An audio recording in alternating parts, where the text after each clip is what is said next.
If the brand didn't tell you that, you have to ask because it will be in your contract. And then this is where creators always reach out and they're like, I saw in the contract that they want to own my content. Well, why didn't you ask up front? So that's stuff that, again, you need to be compensated for. So brand side, a lot of us usually budget percentages. So let's say that you need a brand, that a brand's asking to use your content for a year. Then it may be more standard that 20 to 30% of whatever you're already charging for those base deliverables, add a tax for that, right? So that's a little bit more, I always like to say the most arbitrary part is usage, but the reason to charge is, again, what makes people understand how to charge.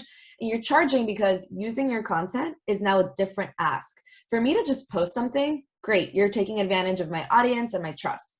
For me to give you the rights to my content, you're now using me as a content creator, and you're using this asset, this thing I made, to make you more money. So I need to charge more money.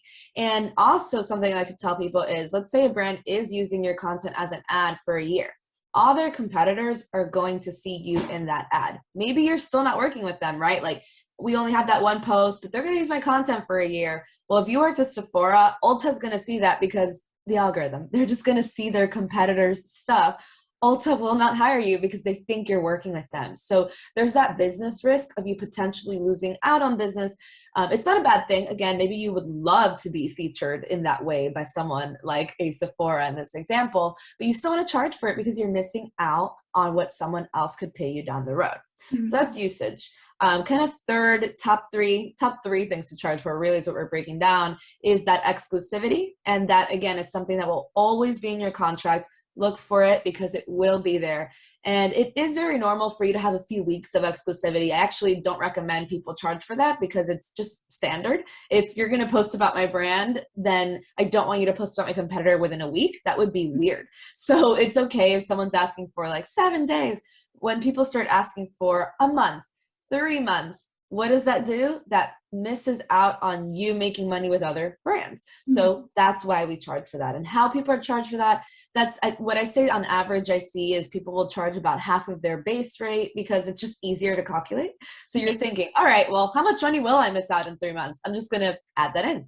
So those are kind of like the big three. And then everything else that kind of goes into your calculations. And again, we do have a deeper guide on that.